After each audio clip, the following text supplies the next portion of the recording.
La realpolitik consiste en llegar a acuerdos si te benefician. Si dejan de beneficiarte, te apartas de ellos tanto como puedas. Lo que quieras, pero debes saber sacar el máximo provecho de cada situación. Y la moral no tiene nada que ver.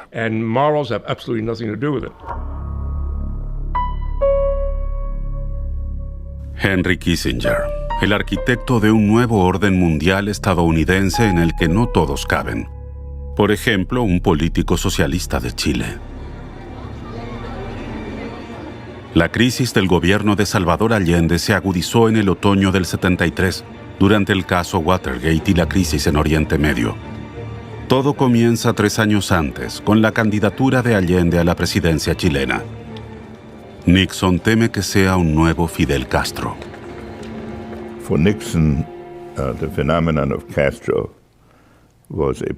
Para Nixon, el fenómeno de Castro era un tema particularmente sensible. Creía que perdió las elecciones de 1960 porque Kennedy había tenido más libertad para hablar de Castro que él como vicepresidente en ejercicio y con toda la información que tenía. Creía que había perdido por culpa de Castro. Luego, en 1962, creía que perdió las elecciones a gobernador de California porque la crisis de los misiles cubanos ocurrió en ese preciso momento. Por eso se sentía predestinado a evitar que surgiera otro Castro. Se dedicó más a ese tema que a cualquier otro.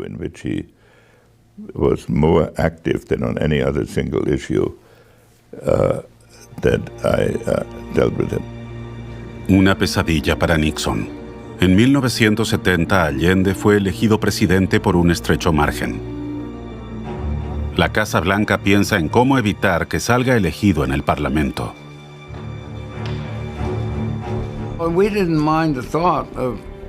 No nos importaba que Allende no fuera elegido. Era izquierdista y algunos documentos que recién salieron del archivo de la KGB confirman que trabajó para ellos. Le pagaba la KGB. ¿Cuál era su plan con respecto a Salvador Allende? Es algo sobre lo que sus espectadores deberían informarse. Hay pocos temas que se hayan presentado de una manera tan distorsionada.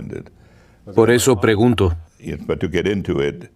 En pocas palabras, al principio no tenía un plan personal sobre cómo tratar con Allende. Este fue uno de los asuntos sobre los que Nixon dio instrucciones directas a los servicios de inteligencia, aunque ciertamente no me opuse. En todos esos años, Nixon coordinó las estrategias secretas de política exterior, incluidas las operaciones de la CIA codo a codo con Henry Kissinger. También respecto a Chile, el surgimiento de un segundo Castro en América Latina debía impedirse como fuera.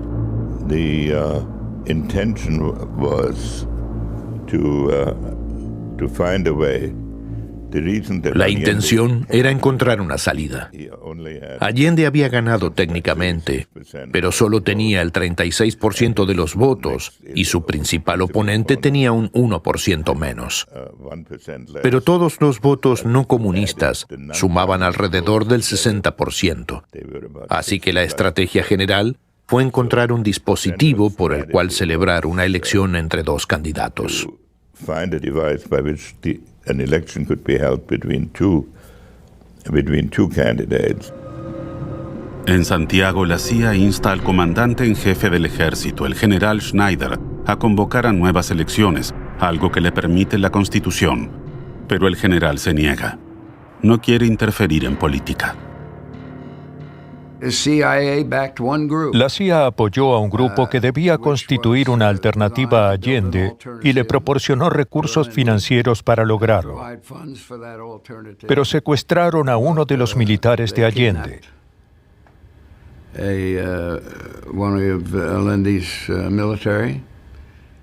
Al general Schneider.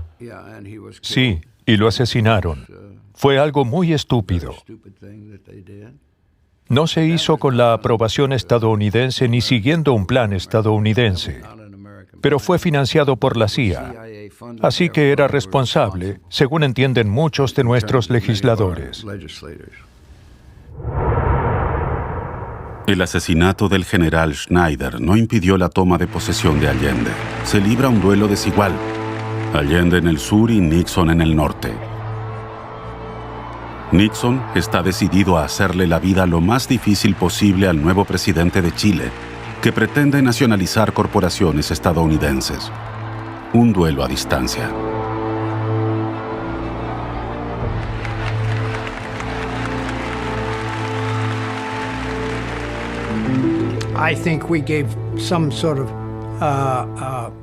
Creo que apoyamos de alguna manera a los trabajadores que querían hacer huelga, solo para agravar los problemas de Allende para gobernar el país.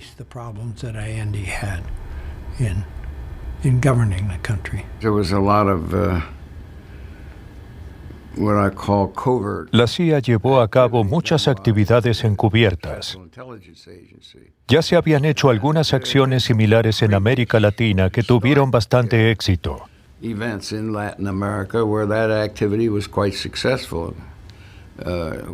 No fue con Nixon, sino durante el gobierno de Eisenhower o en administraciones anteriores, donde la acción encubierta tuvo buen resultado e impidió una toma de poder comunista en Brasil o en Guatemala. Ese era el tipo de actividades que la CIA contemplaba, y teníamos organizaciones especiales para ello.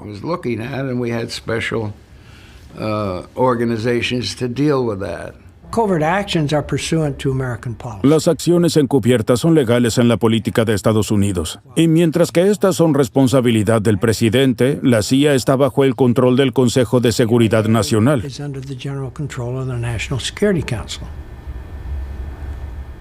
Así que era responsabilidad de Kissinger. Bueno, él ciertamente jugó un papel, claro que sí. La CIA financia grupos opositores en Chile. Grupos que explotan con gratitud cada error del gobierno socialista de Allende. El resultado es un malestar masivo. Los rivales de Allende saben desde el principio que cuentan con el apoyo de Estados Unidos. La presión sobre el presidente es casi insoportable. Había comités que evaluaban los planes propuestos por la CIA o el Pentágono para iniciar alguna acción de naturaleza encubierta. ¿Cuál fue el papel de Kissinger? Era miembro del comité y creo que entonces lo presidía. Pero eso no significaba que tuviera carta blanca. Tenía que acordarse con todos los departamentos. Entonces tenía que coordinar las acciones. No solo eso, tenía que asegurarse el consentimiento de todos. No sabemos qué conversaciones personales tuvieron lugar, porque muchas de las transcripciones todavía son documentos clasificados. Pero sabemos que en las reuniones interinstitucionales presionaba mucho para que la CIA implementara las instrucciones de Nixon con respecto a Allende. Llevaba a cabo las órdenes del presidente rigurosamente. Cuando el gobierno de Chile pierde el control, un grupo de militares decide dar un golpe de Estado. Aviones de combate de la Fuerza Aérea Chilena bombardean el Palacio Presidencial. I can only urge your viewers to read some responsible book on the subject and not to get into the... Solo puedo instar a sus espectadores a leer un libro serio sobre el tema y no dejarse cegar por las narrativas distorsionadas que son típicas de este debate. Permítame formular una pregunta más general. Chile era un estado soberano. ¿Por qué era tan importante para los Estados Unidos en ese momento? Because we had just seen missiles put into Cuba. Porque habíamos visto cómo se habían estacionado misiles en Cuba en 1962 y cómo se había establecido una base submarina rusa en Cienfuegos, Cuba, y en Argentina prevalecían condiciones similares a una guerra civil. Se siguió la misma línea que en los gobiernos anteriores. No fue una invención del presidente Nixon. Kennedy y Johnson siguieron exactamente la misma política, excepto que tuvieron más éxito en campaña electoral. Y de eso se trataba, en lo que a nosotros respecta. Pero eso es todo lo que voy a decir sobre este asunto. No tiene sentido insistir sobre ello.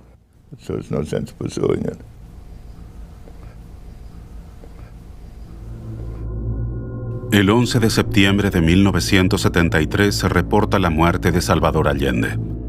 En un principio no está claro si fue asesinado o instigado al suicidio. 5 días después, un domingo, un Nixon aparentemente alborozado llama a Henry Kissinger en privado. Se conserva una transcripción de la conversación. El presidente comienza con una charla banal. ¿Dónde está? ¿En Nueva York? Kissinger contesta. No, en Washington, trabajando. Tal vez vaya a ver un partido de fútbol por la tarde. Muy bien, es mejor que ver la televisión. ¿Hay algo relevante? Nada grave. Las cosas se están calmando en Chile. Y por supuesto los periódicos están molestos porque se ha depuesto a un gobierno procomunista. No está mal. En vez de celebrarlo, en la época de Eisenhower seríamos héroes. Bueno, como sabe, en este caso no tuvimos nada que ver. ¿Y Kissinger? No lo hicimos nosotros. Es decir, los ayudamos. Creamos las condiciones más favorables posibles.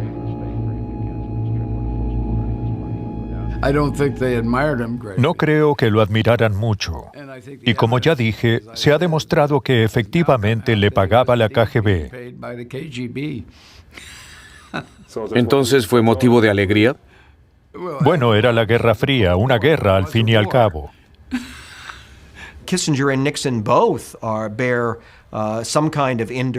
Kissinger y Nixon tienen cierta responsabilidad indirecta por la muerte no solo de Allende, sino de todas las víctimas de ese golpe de Estado, que se gestó esencialmente en Estados Unidos. Y el apoyo a los militares chilenos, la luz verde que les dimos, así como la ayuda material que les brindamos, fueron responsables de la terrible represión en ese país en los años siguientes. Sí, por supuesto que tienen responsabilidad. Chile después de Allende. En un corto periodo de tiempo, su nuevo gobernante, el general Pinochet, impone una dictadura militar. Miles de ciudadanos son arrestados, torturados, desaparecidos. Años más tarde, en 1976, Henry Kissinger viaja a Santiago. Es un encuentro cortés.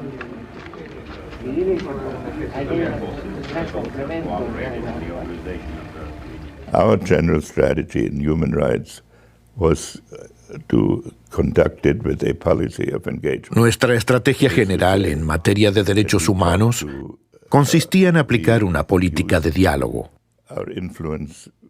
En otras palabras, usamos nuestra influencia sobre Pinochet para lograr la liberación de prisioneros y hacer que su régimen fuera más humano. Kissinger's realpolitik was I would say amoral. La realpolitik de Kissinger era amoral. Ignoraba deliberadamente lo que un país hacía dentro de sus fronteras.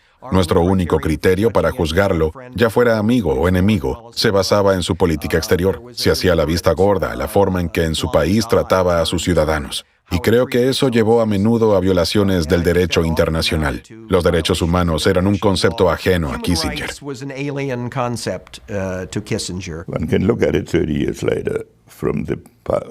30 años después, se puede mirar aquel momento desde un punto de vista diferente y criticar lo sucedido. Pero si le di mi conversación con Pinochet, puede decir, por un lado, que fui demasiado educado. Por otro, también puede ver que 4/5 partes de mi única conversación con él fueron sobre derechos humanos, con un tono educado y no beligerante. Eso es lo que debería juzgarse, pero no es un tema del que piense hablar ahora.